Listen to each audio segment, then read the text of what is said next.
friends, welcome to my channel. ഇന്നത്തെ current അഫയേഴ്സിലേക്ക് സ്വാഗതം. ആദ്യമേ നമ്മൾ നോക്കുന്ന ഒരു ഗെയിംസ് ആണ് ബന്ധപ്പെട്ടതാണ്. കഴിഞ്ഞ ദിവസം നോക്കിയായിരുന്നു, അതിന്റെ ബാക്കിയാണ് നോക്കുക. യൂത്ത് ഒളിമ്പിക് ഷൂട്ടിംഗ് സ്വർണം നേടിയ ഇന്ത്യൻ താരം. യൂത്ത് ഒളിമ്പിക് ഷൂട്ടിംഗിൽ സ്വർണം നേടിയ ഇന്ത്യൻ താരം സൗരവ് ചൗധരി. സൗരവ് ചൗധരി ഏത് ഇനത്തിലാണ് സ്വർണം നേടിയത്?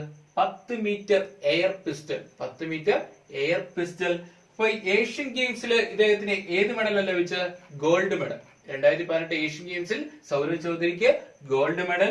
ജൂനിയർ ഷൂട്ടിംഗ് ചാമ്പ്യൻഷിപ്പില് സൗരവ് ചൗധരിക്ക് ഗോൾഡ് മെഡൽ. ക്ലിയർ ആണോ? അപ്പൊ യൂത്ത് ഒളിമ്പിക്സ് നടക്കുന്ന എവിടെയാണെന്ന് അറിയാലോ? Buenos Aires, Argentina. Buenos Aires, Argentina. Argentina തലസ്ഥാനമായ ബ്യൂണസ് ഐറിസ്. ക്ലിയർ ആണോ? അടുത്ത പോയിന്റിലേക്ക് പോവാം.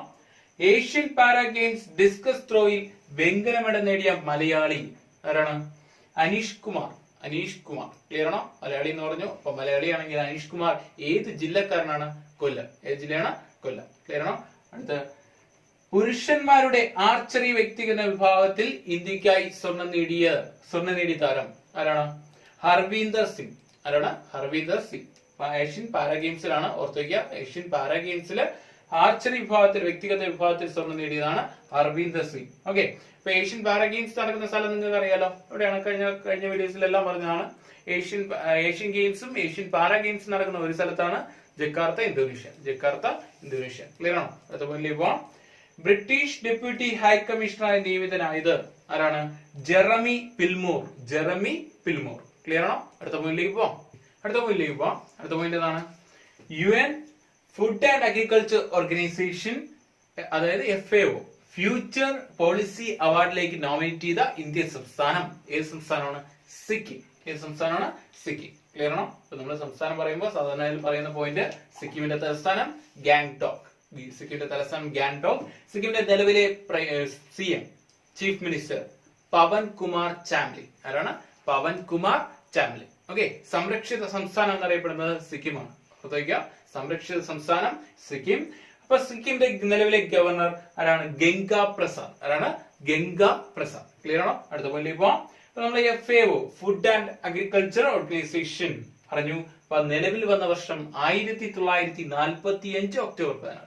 1945 ഒക്ടോബർ 16. ക്ലിയർ ആണോ? ലോക ഭക്ഷ്യദിനം, വേൾഡ് ഫുഡ് ഡേ എന്നാണ് ഒക്ടോബർ 16. ഓർത്തു വയ്ക്കുക, ഒക്ടോബർ 16 വേൾഡ് ഫുഡ് ഡേ, ലോക ഭക്ഷ്യദിനം എന്നറിയപ്പെടുന്നത് ഒക്ടോബർ 16. ക്ലിയർ?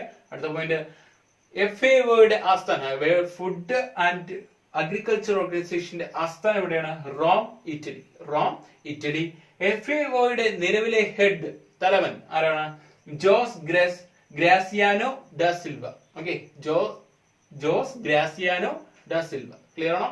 ഓക്കെ. അടുത്ത പോയിന്റിലേക്ക് പോവാം. UK സൂയിസൈഡ് പ്രിവെൻഷൻ മിനിസ്റ്ററായി നിയമിതനായ വ്യക്തി ആരാണ്? Jackie Doyle Prince. Jackie Doyle Prince. Clear ആണോ? അപ്പൊ നമുക്ക് ബ്രിട്ടീഷ് പ്രൈം മിനിസ്റ്റർ ആരാണ് നോക്കാം. ബ്രിട്ടീഷ് പ്രൈം മിനിസ്റ്റർ ആരാണ്? Theresa May. ആരാണ്? Theresa May. ക്ലിയർ ആണോ? അടുത്ത പോയിന്റിലേക്ക് പോവാം.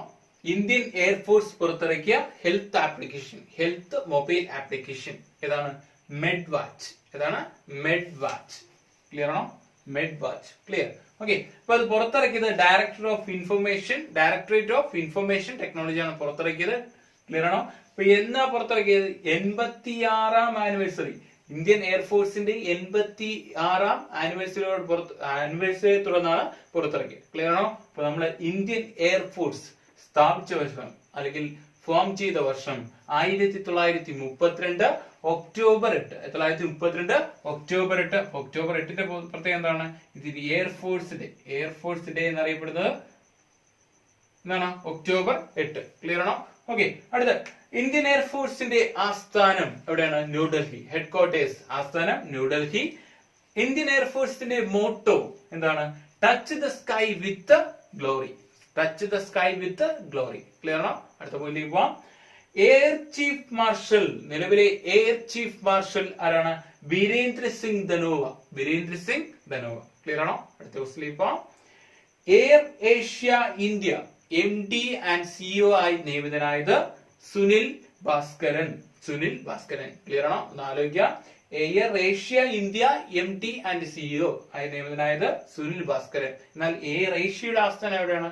കോലാലംപൂർ മലേഷ്യ. ക്ലിയർ ആണോ? എയർ ഏഷ്യയുടെ ആസ്ഥാനം കോലാലംപൂർ മലേഷ്യ. ഇത് നിങ്ങൾ ശ്രദ്ധിക്കണം. Air Asia India MD and CEO എന്നതിനായത് ആരാണ്? സുനിൽ ഭാസ്കർ. ക്ലിയർ ആണോ? അടുത്ത മുന്നിൽ പോവാം. ക്ലിയർ സ്കൈ 2018 എയർ എക്സസൈസ് ഏതൊക്കെ രാജ്യങ്ങൾ തമ്മിലാണ് നടക്കുന്നത്? യുക്രൈനും നാറ്റോ കൺട്രീസും തമ്മിലാണ് നടക്കുന്നത്. ഓർത്തു വയ്ക്കുക. ഇപ്പൊ നാറ്റോ സ്ഥാപിതമാകുന്ന ടൈമിൽ എത്ര രാജ്യങ്ങൾ ഉണ്ടായിരുന്നു? 12 രാജ്യങ്ങൾ. നിലവിൽ 29 രാജ്യങ്ങൾ വരും നാറ്റോ. ക്ലിയർ ആണോ? ഓക്കെ. അടുത്ത പോയില്ലേ പോവാം. ഗാന്ധിയൻ നട്വർത്തക്കാർ ഏത് സംസ്ഥാനക്കാരനാണ്? നാഗാലാൻഡ്. ക്ലിയർ ആണോ? നാഗാലാൻഡ്. ഇതിന്റെ പ്രത്യേകം എന്താണെന്ന് നോക്കാം. എന്താണ്? നാഗാലാൻഡ് ഗാന്ധി എന്നറിയപ്പെടുന്ന വ്യക്തിയാണ് നട്വർത്തക്കാർ. ക്ലിയർ ആണോ? നാഗാലാൻഡ് ഗാന്ധി. ഓക്കെ. ഇപ്പൊ 2018 ഒക്ടോബർ 7 ഇദ്ദേഹം അന്തരിക്കുന്നു. ക്ലിയർ ആണോ? ഇതാണ് ഇതിലെ കറണ്ട് അഫയേഴ്സ് എന്ന് പറയുന്നത്. 2018 ഒക്ടോബർ 7 ഇദ്ദേഹം അന്തരിക്കുന്നത്. നാഗാലാൻഡ് ഗാന്ധി എന്നറിയപ്പെടുന്നതാണ് നട്വർത്തക്കാർ. ക്ലിയർ ആണോ? അടുത്ത പോയിന്റ്, നാഗാലാൻഡ് ഗാന്ധി ആശ്രമം സ്ഥാപിച്ച വ്യക്തിയാണ് നട്വർത്തക്കാർ. ഇദ്ദേഹത്തിന് ഇന്ത്യ ഗവൺമെന്റ് പത്മശ്രീ നൽകി ആദരിച്ച വർഷം 1999. ഇത് ഓർത്തു വെക്കണം. പത്മശ്രീ നൽകി ആദരിച്ച വർഷം 1999. 2 പോയിന്റാണ് ഇതിൽ പ്രധാനമായിട്ട് ഓർത്തു വെക്കേണ്ടത്.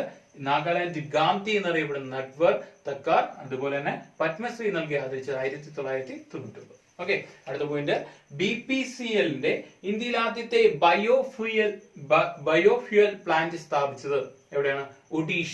സംസ്ഥാനമാണ് ഒഡീഷ. അപ്പൊ ഒഡീഷയുടെ തലസ്ഥാനം ഏതാണ്? ഭുവനേശ്വർ. നിങ്ങൾക്ക് അറിയുന്നതാണ് ഒഡീഷയുടെ തലസ്ഥാനം ഭുവനേശ്വർ. അടുത്ത നമ്മൾ നോക്കേണ്ടത് ഒഡീഷയുടെ നിലവിലെ ചീഫ് മിനിസ്റ്റർ ആരാണ്?